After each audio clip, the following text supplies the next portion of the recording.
Hi everyone, welcome to Ansia Academy Maths classes. So I am Mamta. So ನಮ್ಮ YouTube ಚಾನಲಲ್ಲಿ ನೋಡ್ಬೋದು ನೀವು 10th standard marks text ಬುಕ್ನ ಎಲ್ಲ ಚಾಪ್ಟರ್ ವೈಸ್ ಎಕ್ಸಸೈಸ್ ಪ್ರಾಬ್ಲಮ್ಸ್ನ ಸಾಲ್ವ್ ಮಾಡ್ತಾ upload ಮಾಡ್ತಾ ಹೋಗ್ತೀವಿ. ಸೊ ಇದು ಮೊದಲನೇ ವಿಡಿಯೋ. ಇದರಲ್ಲಿ ಫಸ್ಟ್ ಚಾಪ್ಟರ್ ಬಂದ್ಬಿಟ್ಟು ಸಮಾಂತರ ಶ್ರೇಣಿಗಳು ಅಂತ ಹೇಳಿ ಅದರದ್ದು ಎಕ್ಸಸೈಸ್ ಪ್ರಾಬ್ಲಮ್ಸ್ ಹೇಗೆ ಸಾಲ್ವ್ ಮಾಡೋದು ಮತ್ತೆ ಫಾರ್ಮುಲಾಸ್ನ ಹೇಗೆ ನೆನ್ಪಿಟ್ಕೋಬೋದು ಅಂತ ಕಲಿಯೋಣ ಬನ್ನಿ. ಓಕೆ, ಸೊ ಮೊದಲು ಸಮಾಂತರ ಶ್ರೇಣಿಗಳು ಅಂದ್ರೆ ಏನು ಅಂತೇಳಿ ಡೆಫಿನೇಷನ್ಸ್ ನ ನೋಡೋಣ. ಸೊ ನೀವು ಇಲ್ಲಿ ನೋಡ್ಬೋದು, ಮೊದಲ ಪದವನ್ನು ಹೊರತುಪಡಿಸಿ ಪ್ರತಿಯೊಂದು ಪದವನ್ನು ಪಡೆಯಲು ಅದರ ಹಿಂದಿನ ಪದಕ್ಕೆ ಒಂದು ನಿರ್ದಿಷ್ಟ ಸಂಖ್ಯೆಯನ್ನು ಕೂಡಿಸುವುದರಿಂದ ಬರುವ ಸಂಖ್ಯಾ ಪಟ್ಟಿಯನ್ನು ನಾವು ಸಮಾಂತರ ಶ್ರೇಣಿಗಳು ಅಂತ ಕರಿತೀವಿ. ಸೊ ಇದು ಅರ್ಥ ಆಯ್ತಾ ಡೆಫಿನೇಷನ್? ಸೊ ಇದು ತುಂಬಾ ಸಿಂಪಲ್, ಏನಿಲ್ಲ, ನೀವೊಂದು ಕಾನ್ಸ್ಟೆಂಟ್ ನಂಬರ್ನ ತಗೋಬೇಕು. ಓಕೆನಾ? ಆ ಕಾನ್ಸ್ಟೆಂಟ್ ನಂಬರ್ನ ಅದ್ರ ಹಿಂದೆ ಪದ ಇರುತ್ತಲ್ವಾ ಅದಕ್ಕೆ ಆಡ್ ಮಾಡ್ಬೇಕು. ಸೊ ಆಡ್ ಮಾಡಿದಾಗ ನಮ್ಗೆ ನೆಕ್ಸ್ಟ್ ಏನ್ ಟರ್ಮ್ ಸಿಗುತ್ತೆ ನೋಡಿ. ಸೊ ಆ ಪದನ ಮತ್ತೆ ಅದರಿಂದ ನೆಕ್ಸ್ಟ್ ಟರ್ಮ್ಸ್ ಏನ್ ಸಿಗ್ತಾ ಹೋಗುತ್ತಲ್ವಾ ಆ ಪದಗಳನ್ನ ನಾವ್ ಏನಂತ ಕರಿತೀವಿ ಅಂತಂದ್ರೆ ಸಮಾಂತರ ಶ್ರೇಣಿಗಳು ಅಂತ ಕರಿತೀವಿ. ಆ ಸಂಖ್ಯಾ ಪಟ್ಟಿಯನ್ನ ನಾವು ಆ ತರ ಕರೆಯೋದು. ಓಕೆನಾ? ಸೊ ಇದು ತುಂಬಾ ಸಿಂಪಲ್. ನಿಮ್ಗೆ ಇನ್ನ ಕ್ಲಿಯರ್ ಆಗಿ ಹೇಳ್ಬೇಕು ಅಂತಂದ್ರೆ, ಸೊ ಇವಾಗ ನೀವು ಬ್ಯಾಂಕ್ ಅಲ್ಲಿ ಲೋನ್ ತಗೊಂಡಿರ್ತೀರಾ ಅಂತ ಅನ್ಕೊಳ್ಳಿ. ಓಕೆನಾ? ಅವಾಗ ಪ್ರತಿ ಮಂತ್ ನೀವು ಲೋನ್ ಅಮೌಂಟ್ ಕಟ್ಬೇಕಾ? ಸೊ ಕಟ್ಬೇಕಾದ್ರೆ ಪ್ರತಿ ಮಂತ್ ಸೇಮ್ ಅಮೌಂಟ್ ಡಿಡಕ್ಟ್ ಆಗ್ತಾ ಹೋಗ್ತಾ ಇರುತ್ತೆ. ಸೊ ಆ ಅಮೌಂಟ್ ಏನ್ ಡಿಡಕ್ಟ್ ಆಗ್ತಾ ಹೋಗಿರುತ್ತಲ್ವಾ ಅದನ್ನ ನಾವು ಸಮಾಂತರ ಶ್ರೇಣಿ ಎಕ್ಸಾಂಪಲ್ ಅಂತ ಹೇಳ್ಬೋದು. ಯಾಕಂದ್ರೆ ಈಕ್ವಲ್ ಅಮೌಂಟ್ ಡಿವೈಡ್ ಆಗ್ತಾ ಇರುತ್ತಲ್ವಾ. ಸೊ ಈ ಸಮಾಂತರ ಶ್ರೇಣಿನ ಇನ್ನೊಂದ್ ತರ ಹೇಳೋದಾದ್ರೆ ಟೈಮ್ ಇಂಟರ್ವಲ್ ಅಲ್ಲೂ ತಗೋಬಹುದು. ಇವಾಗ ಸಿಂಪಲ್ ಆಗಿ ಹೇಳ್ಬೇಕಾದ್ರೆ ನೀವು ಕ್ಲಾಸ್ ಟೈಮ್ ಟೇಬಲ್ ಇರುತ್ತಾ? ಟೈಮ್ ಟೇಬಲ್ ಹೇಗಿರುತ್ತೆ? ಎವ್ರಿ 1 hour ಡಿಫ್ರೆಂಟ್ ಸಬ್ಜೆಕ್ಟ್ಸ್ ಇರುತ್ತೆ ಅಲ್ವಾ? Maths 1 hour, science 1 hour, social 1 hour, ಇದೇ ತರ. ಸೊ ಈ ತರ ಈಕ್ವಲ್ ಟೈಮ್ ಇಂಟರ್ವಲ್ ಅಲ್ಲಿ ಡಿವೈಡ್ ಮಾಡೋದನ್ನು ಸಹ ನಾವು ಸಮಾಂತರ ಶ್ರೇಣಿಗಳು ಅಂತ ಕರಿಬಹುದು. ಸೊ ಇಲ್ಲಿ ನೋಡ್ಬೋದು ನೀವು ಟೆಕ್ಸ್ಟ್ ಬುಕ್ ಅಲ್ಲಿ ತುಂಬಾನೇ ಎಕ್ಸಾಂಪಲ್ಸ್ ನ ಕೊಟ್ಟಿದ್ದಾರೆ. ಹೌದಾ? ಎಷ್ಟೊಂದು ಎಕ್ಸಾಂಪಲ್ಸ್ ನ ಕೊಟ್ಟಿದ್ದಾರೆ.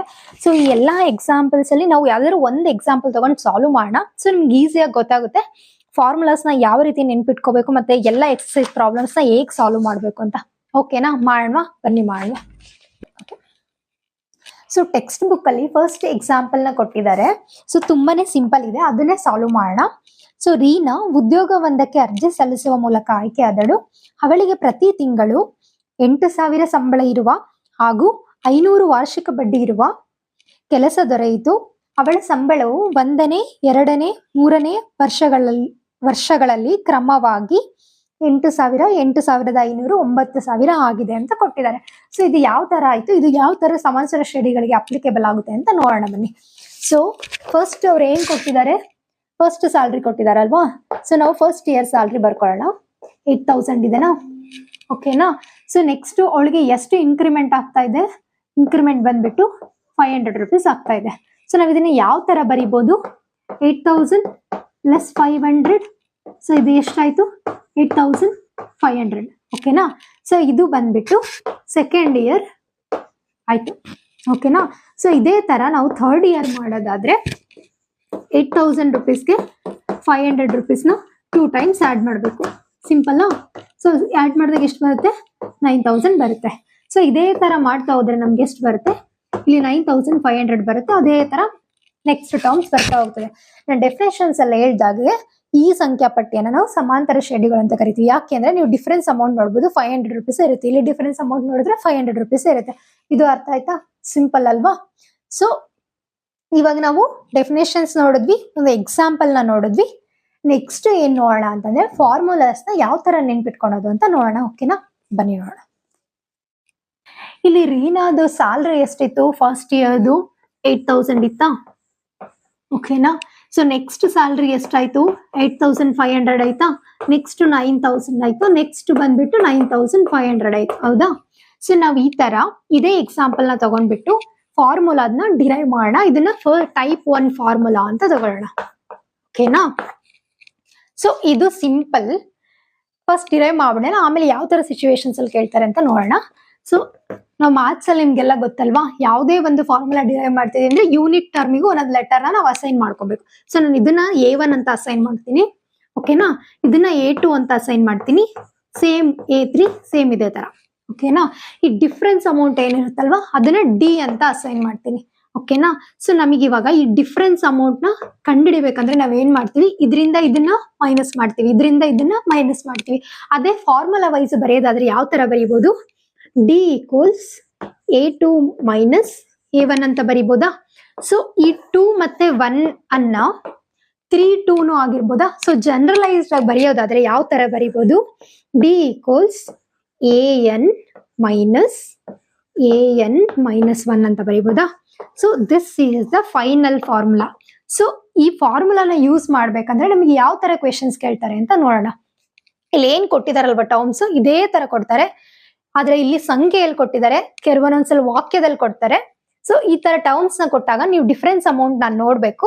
ನೋಡಿದಾಗ ನಿಮ್ಗೆ ಎಲ್ಲಾ ಡಿಫರೆನ್ಸ್ ಅಮೌಂಟ್ ಸೇಮ್ ಇದ್ರೆ ನೀವು ಇಲ್ಲಿ ನೋಡ್ಬೋದಲ್ವಾ, 8500 ಮೈನಸ್ 8500 ಮೈನಸ್ 8500, 9000 ಮೈನಸ್ 8500, 500 ಹೌದಾ.